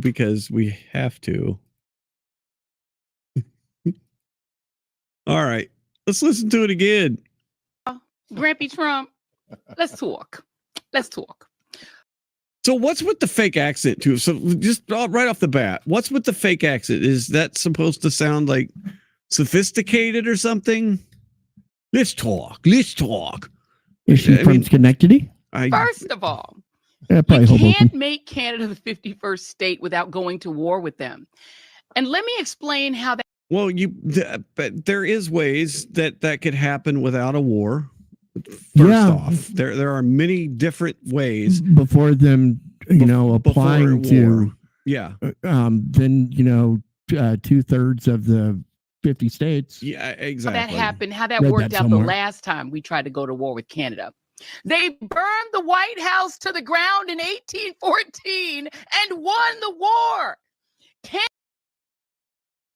beat us in the War of 1812. These people have no brains. They probably like their chances against us. We're not going to beat them in a war because we have never been able to do that. Hopefully she saved some money because, I mean... And she thinks the military hasn't evolved from either nation since our tactics in 1812? No, I guess not. Occupy a country that is equivalent of You the don't think it's like size mechanized of the units? United States, in which the top 2/3 of it is uninhabited, frozen forest land that touches the Arctic. You know how that worked out when the Nazis tried that with Russia, which is the equivalent of Canada on that part of the world? Yeah, no, it's not correct either. Nothing she said has been correct, dude. Nothing. We don't lose. We don't have enough troops to occupy. They are a country of 39 million people who have about as many guns per capita as we do. Nothing in that video is correct. Nothing in that video is actually correct. Yeah. There's nothing that she said there that was actually right. I mean...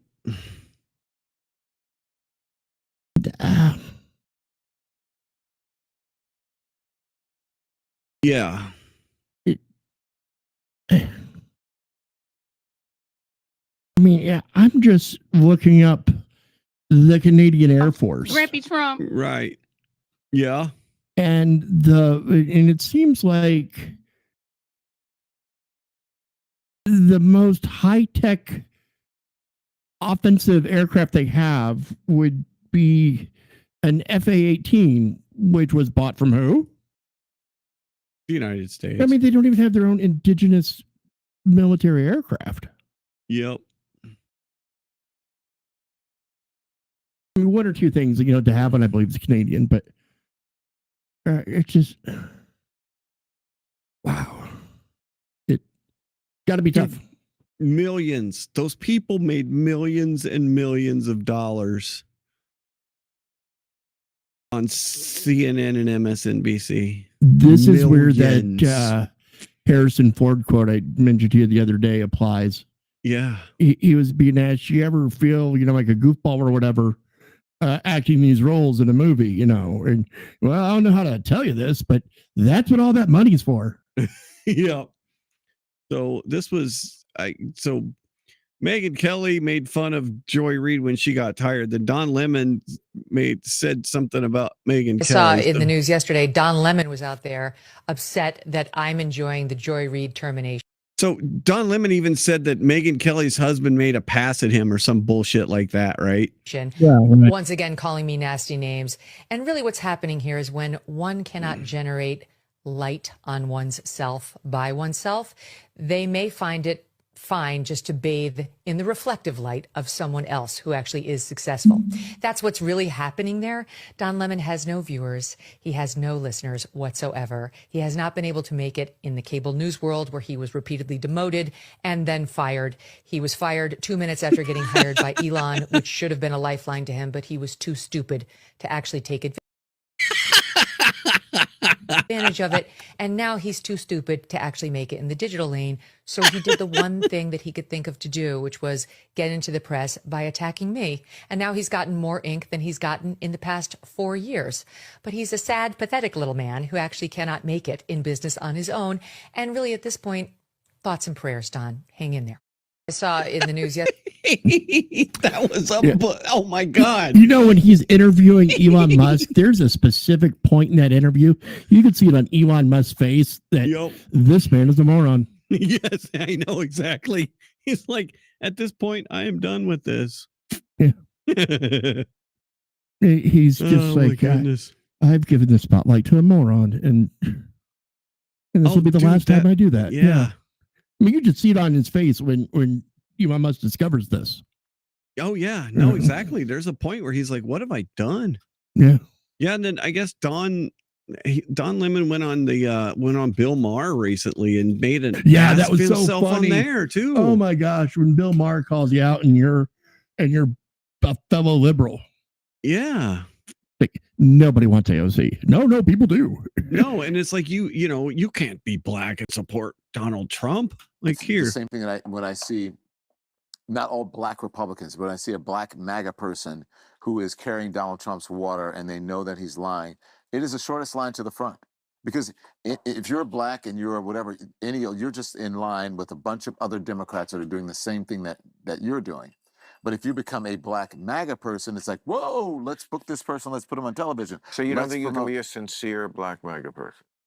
No, I just said, I don't think that, I just said, I think there can be sincere Republicans. But you can't be a sincere black Republican? I don't See, think that you can, I don't think that you can be a rational MAGA, be black and be a rational MAGA person. I think you can be black and be a Republican. I think they would find that very insulting. Well, I mean, the truth is often insulting.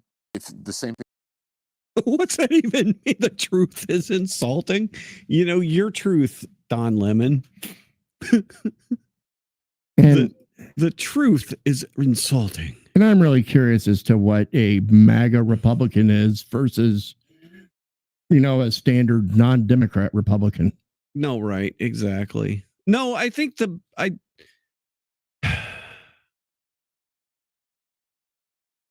when you get to a That Republican is like Liz Cheney or something like that, you just call that person a rhino. Right. Well, yes and no. I mean, there's the.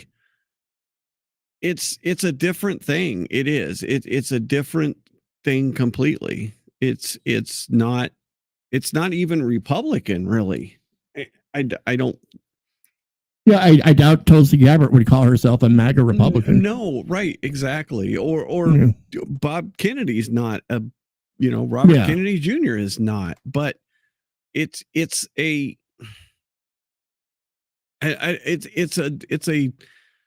more of just a not having the status. I'm not going to use that word. Just the way it's always been on both sides, right? Like it's all like the uniparty thing is real. The uniparty is real. That's where rhinos and dinos meet. That's where they all meet. And so now you've got this middle that doesn't know what to do with themselves because they have been rejected. It's and really when I too say not the bad middle, because, but the because that middle, I think, is where we're going to find people co-governing. Yes, no, which is what we should all hope for. When I say the middle, I don't mean it like the middle as far as the cooperating and having give and take and making concessions on both sides. I'm talking about that the bloat, the thing we talked about yesterday with that agency that just exists to pay themselves giant sums of money, right? And give themselves raises. And give themselves trips to wherever all over the world to be able to say that you're on a 6-year business trip because you live in DC, but your home base is actually Iowa. So you can charge the government, you can charge the taxpayers for all of your living expenses. Rob, that is a very long commute. So, at least, have some respect. Right. And so the middle, right? The uniparty, the government, the machine has financed that for years, for the last couple of decades. Since it started back probably in the 60s, even before that, as everything grew and grew and grew and grew, and then you've just got more and more of that, and then you had the Bush years, you had the 9/11 years, you had the Patriot Act years, then you had the Obama years, which completely took that infrastructure that they put in place and created the stuff like USAID and all of these other agencies, this behemoth thing where now we're financing one ideology. That's what fundamentally changing America was. It was creating a $1 trillion industry of one ideology. They've been able to finance all of these Tesla takedown things and stuff. That's all financed, a lot of it with taxpayer money. You won't ever trace it because it's gone through 4 or 5 different iterations and 4 or 5 different subgrants. But most of this is a giant fleecing of taking the government's money and supporting the Democrat Party or that ideology with that money. That's why the freak out. That's why this giant freak out is happening, because their funding source is being taken away from them. Yeah. That's what's happening right now. That's why all this freak out is happening. And, because like even the media was being financed by a lot of it, right? The tens of millions of dollars that are going to all of these different agencies for government subscriptions to their things, right? I mean, it's all being financed by taxpayer dollars. Or a lot of it is. And yet there's people that have a problem with that money going away. Yes. No, they absolutely do. And then COVID was so where I work, I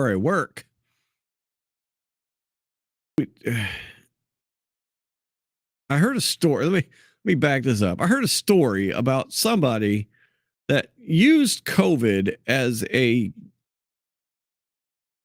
way to basically finance their entire lifestyle, where their entire job was buying stuff and then taking the receipts and forging them to make it look like a different receipt and then turning it in and getting reimbursed for all of that stuff. So, and COVID was the perfect cover for that, because you needed all this safety stuff and cabinets to store all your safety stuff in, and gloves and hand sanitizers and tens of thousands of dollars worth of COVID stuff. But it's the same thing that these guys did,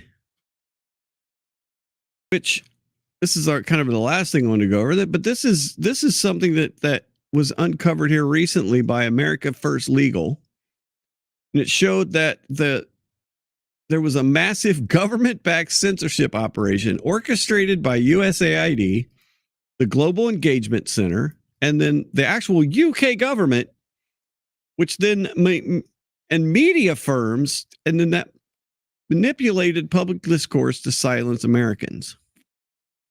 So you can actually see from the Global Engagement Center's COVID-19 propaganda and disinformation products for the week of 7 to 11 December 20th. Please see the attached for the latest analysis concerning COVID-19 from the Global Engagement Center and others. As we seek to sustain dialogue and connectivity during these unprecedented times, we'd appreciate you sharing what you're seeing in the information environment in terms of adversary narratives. So anything that is anti the government stance on COVID-19, what your organizations are doing to mitigate and counter adversarial attempts to exploit COVID-19 for their own propaganda and disinformation purposes. If you have any questions regarding the distribution list, contact blah, blah, blah at state.gov. Yeah. This is coming. It's like the call is coming from inside the house. Yeah. Right here, the Global Engagement Center. This is one of the things that we spent billions of dollars on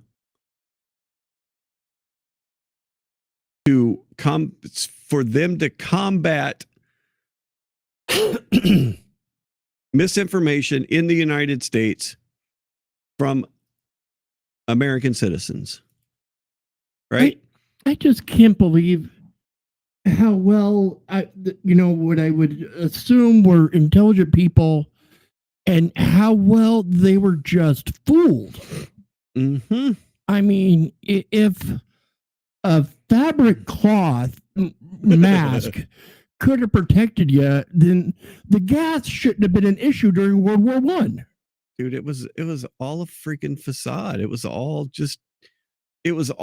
and I mean, it was basically, it was a way to, oh my God, it was just to put the hammer down on people and say, this is,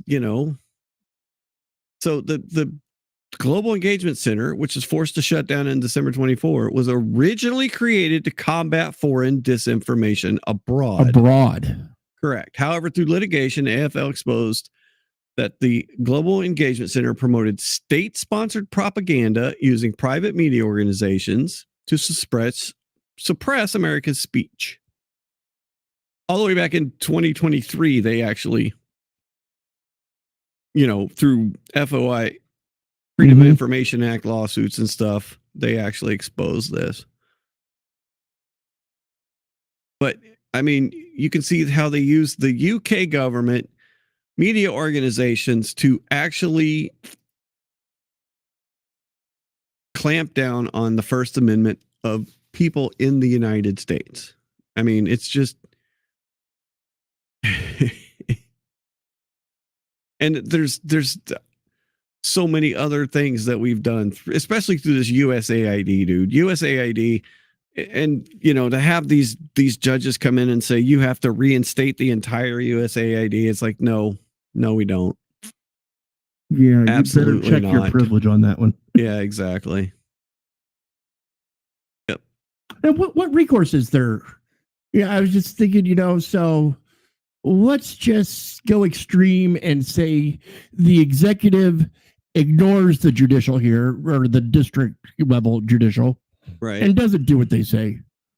What recourse do you think your judicial has? That they're going to hold the chief of staff in contempt? What? Right. I don't know. And who's going to? Yeah, exactly, dude. We're heading towards that territory right now. You're going to hold him in contempt where the president just gets to write him a pardon? Yeah, right. I mean, we're heading towards that territory right now. We really are. We were close with Obama, with Eric Holder. Oh God! Oh yeah! No, exactly. And what happened to him? Nothing. So yeah, hold me contempt of Congress. I don't care. So this News Guard, I don't know if you ever heard of News Guard, but News Guard is like an organization that worked very, very closely with these other organizations. And you can see even in 2020, 2 days after the 2020 U.S. president election, News Guard's Matt Skubinski reached out to government employees to pitch the media censorship organization services. So he says, hey, check it out. I can do these things. Yeah. State.gov. I can blacklist all these people for you. Army, military, News Guard, state, NSA. The House Small Business Committee found that Park Advisors received the Global Engagement Center's Cooperative Agreement award of more than $6 million to mostly go after small and, right-leaning news places specifically, to counter them for misinformation. Then Park Advisors then distributed subawards to several companies, including News Guard, the Atlantic Council, Global Disinformation Index, all this stuff that's just created basically to put the thumb on anybody that goes outside the approved narrative, right? Sure. Remember, we had that thing yesterday, was the in this moment. They just kept repeating the same thing. In this moment. Mm-hmm. This is anything outside of the approved narrative, but it was paid for by taxpayers. Taxpayers paid to have their own speech shut down. Yep. We paid for this. There was no firewall in place. to ensure that federal resources are not used to develop and promote technologies that would have domestic impacts. In fact, that was the goal. It wasn't just that it wasn't supposed to. That was the goal, to have domestic impacts. That is what they wanted. They wanted domestic impacts. Yeah. And NewsGuard played a key role in all of this, because this thing popped up, NewsGuard. If you weren't NewsGuard approved, then you were misinformation. Then you were not getting, you couldn't get advertising dollars. So you're basically, you're whatever you're doing washed up, right? Oh, that'd be the minimum. It's like you couldn't publish. Right. Exactly. It's like you were like blacklisted from pressing send. Yep. So FFO Freedom has extensive detailed how, despite claims it is a fair arbiter of truthfulness, NewsGuard censors speech by rating service sites with a low score, pressuring advertisers companies not to place ads on those sites. Practice was subject to the House Oversight Committee investigation last year. NewsGuard strategy revealed financial thwarting, virality suppression, institutional partnerships. An email from Vonda Wolcott, Senior Program Manager of the Institute of War and Peace Reporting, shows her connecting GEC's monitoring and evaluations expert with... Oh, why'd you jump down there? Keeps doing that. Does that shit to me too. Yeah, I don't know why it's doing that. Like, yeah, with Babers Orsark from Pointner showing the close collaboration. Global Engagement Center's expert even offered to walk Pointner through GEC's new M&E workbook. Oh, look, I'll take you through this monitoring and evaluation workbook. You hear what we do when we find these detractors? What we do is we delete their content. Okay, you got that? Write that down. Yeah, we make sure that they have no reach. We make sure they have no advertising revenue. And we make sure that anything that is not state approved, this is state approved. And we send stormtroopers to their houses in the middle of the night. Yeah. An email from January 18 shows a distribution of alleged malinformation from U.S. Department of State emails to U.K. government officials in the British Foreign Commonwealth Development Office. So, yeah, we use the UK to basically censor our own. Remember the definition of malinformation? Yeah. It's information that's true, but it's basically a downer for your cause. Right. Yeah. Information that is true, it just goes against what you're trying to deal with. Yep. Wonderful. Yeah, dude, this is just... These new documents further expose the now defunct Global Engagement Center's widespread efforts to suppress so-called misinformation. My favorite word. Defenestration? Misinformation. I love misinformation. My favorite word is defenestration. Because that's what a lot of these people deserve. Yeah. I mean, it just... And we paid for it. That's the so screwed up thing, is we paid for this. Taxpayers paid for all of this. Taxpayers are, I mean, there's still dude, you have no idea how many millions and billions of dollars are out there still floating around for all of this to prop up one ideology, basically. I mean, it's insane. It's strange that there's this many people that want the one world government. Right. No, exactly. I mean, was all this freedom too much for everyone? Right. Can't be going on letting people be thinking freely. Well, you hear about, Canada's got, free medical for everybody. Well, they don't have its free speech. Well, and do you know how long it takes to get that free medical? Oh, yeah, your knee will rot off before you get the knee surgery. Right. And this is after they identified the issue as well as the need for the surgery. Kat was telling me a story the other day. Somebody that got a knee replacement, right? Mm-hmm. They were able to get in for the surgery, right? They got the surgery done. But the person that does the sutures after the surgery was not available right away. So this person had to wait with an open wound. 6 weeks. With an open surgical site. Guess what happened? Infection lost his leg? Yes. 100%. Yep. So you could almost see that coming. Right? I don't even have a medical degree. You don't even have a medical degree, and you say if you leave a surgical spot open for 6 to 8 weeks or however long and it you're was. not living in a sterile environment. Right, exactly. If you're not in remember the boy in the bubble? Yeah. Yeah. If you're not living in a bubble. That boy hated that bubble. Oh, he did. That was John Travolta. I'm making that up, but Yeah. maybe it's, I might not be. John Travolta was not the bubble boy. Are you sure? I'm positive John Travolta was not the bubble boy. Okay. I will make this say that he might not be the bubble boy, but he did play him on TV. All right, well, that's different. Yeah, but the poor kid that was actually okay. Yeah, it did not make him normal at all. Oh, that's the whole damn thing. We don't want to watch the whole we're damn good. thing. I'll But it was. Yeah, I'll catch the clip notes. The boy in the plastic bubble was John Travolta.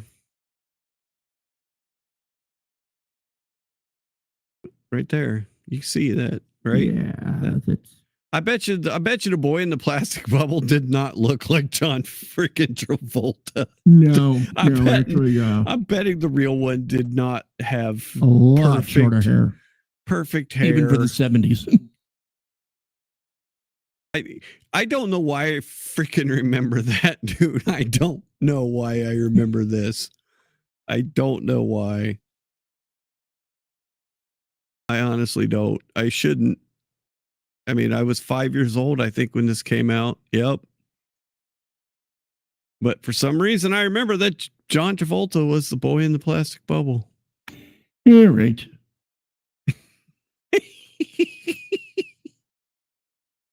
Who was the real boy in the plastic bubble? I don't even know. I don't know, but that kid hated life. You think so? Yeah. You think he got to play Little League or soccer or anything like that? Oh, no, I guess you're right. David Vetter was his name. He lived from 1970. Oh, shit. He was born like 8 days before me, dude. Yeah, and whoa. And he died, didn't make it to 15. And he died in 1984. He's an American boy with severe combined immunodeficiency. He had a dramatically weakened immune system. Damn. Yeah. That was him right there. I mean, that's at least a little more active than having to live in an iron lung. Yeah. Oh, yeah. No, exactly. I didn't know he was like 71. That's crazy. Huh. Interesting. Age 12. That sucks. That's, well, I guess he would, Yeah, I mean, Texas, of course. Oh, yeah. Lymphoma. Oh, so on top of that, he ends up dying of cancer. Wow. After an unsuccessful bone marrow transplant. Damn it. Nope, it was medical technology that killed him. Yep, pretty much. Yep. Damn it. Well, he did not look anything Chances are he wasn't making it much further without the medical intervention. No. So this kid was born in 71. The movie with John Travolta was in 76. So he was only 4 or 5 years old. What the hell? When did he get the bubble?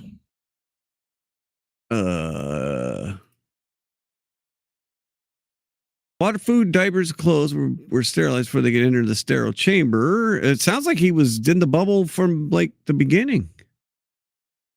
A specialized sterilized cocoon bed was prepared for Vetter at his birth. Immediately after being removed from his mother's uterus, he entered the plastic germ-free environment that'd be his home for most of his life. So they knew this going into it? I guess so.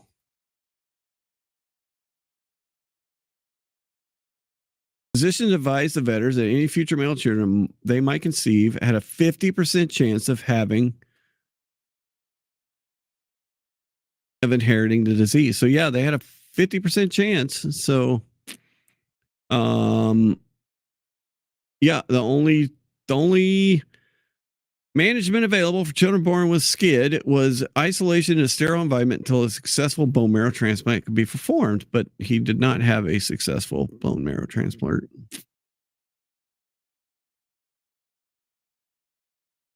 And he got to see Return of the Jedi at a special screening. Oh, really? Is that what it said? Huh. Yeah. Damn it. Because he had a transport bubble. Ah. So he go see Jedi. Well, so he could leave the house. Right. But still, he was only 4 years old when they totally used his state to make a movie with John freaking Travolta. That's kind of disgusting, actually. I guess that's Hollywood in the 70s.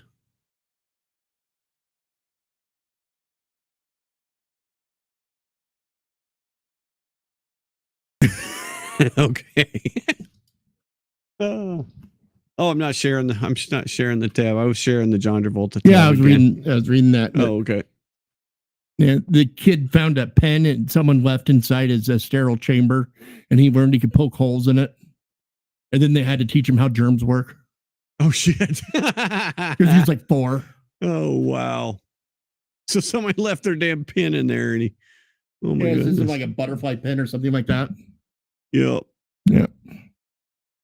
1977 researchers from NASA used their experience with fabrication of spacesuits to develop a special suit that would allow Vetter to go out of his bubble and walk in the outside world. The suit was connected to his bubble by an 8-foot-long cloth tube, and although cumbersome, it allowed him to venture outside without serious risk of contamination. Vetter was initially resistant to the suit, although it became more comfortable wearing it. He used it only 6 times. And bummer. Yeah. I still think the John Travolta thing is weird. Jake Gyllenhaal, or however you say that, was he Bubble Boy? 2001 film Bubble Boy. Yeah. Jake Gyllenhaal? Yeah. Yeah. It was a black comedy direct. Oh, that's kind of gross too. Yeah, no, it was definitely a spoof of what this poor kid had to suffer through for his life. John Travolta one is The Boy in the Plastic. The movie was inspired by the 1976 film The Boy in the Plastic Bubble, which is inspired by real life trauma experienced by this whole family. And then there's a musical of the same title. Oh my God. Yeah. You're freaking kidding me. Capitalism in action. Dude. Oh my God. All right. On that note, I'm done. I can't do it. Yeah, I was about to say, find me something happier, just call it. All right. No, I got it. I got our ending. I got a new ending. It's not the vegan chick. Good, because she's tough on my psyche. Well, the chicken wing girl was all right, though. Yeah, but just wasn't enough for what I had to go through to get there. No, I hear you. I got you. I'm in it. I did have chicken for dinner, though. It was wonderful. That chicken was good. Yeah. I told you that you don't eat there very much, eh? Yeah, they're just like on the wrong side. Sorry. Go ahead. They're just on the wrong side of town for, me to go there, certainly for takeout. No, I hear you. And then I guess we're just never hungry when we are on that side of town. Yep. All right. I wonder how many people make that mistake, though, like just go on the website and think they're ordering from that restaurant chain in Tucson. Yeah. And think they're ordering here in Anchorage. Yeah. No, maybe. I don't know. All right. Well, I will see you on Tuesday. I'm going to go do some more editing this weekend, and then we'll do an editing stream on Tuesday. Nice. And then we'll be back on Thursday with Michael I and need to look something up. Okay, well, you watch this, and I will see you guys later. All right. I'm Robert Lee. I own Coleman Liquidation. I sell mobile homes. I'm not going to waste your time. I'm going to tell it just like it is. These are mobile homes, not mansions. They come in 2 pieces. If that's what you're looking for, that's what I got. They're used. Some of them have stains. We cover that up. She decorates them. She sells them. These guys help me move them.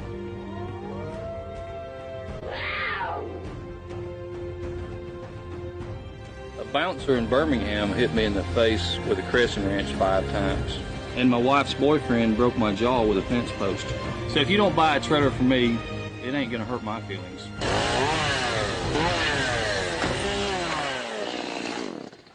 So come on down to Coleman Liquidation and get yourself a home. Or don't. I don't care.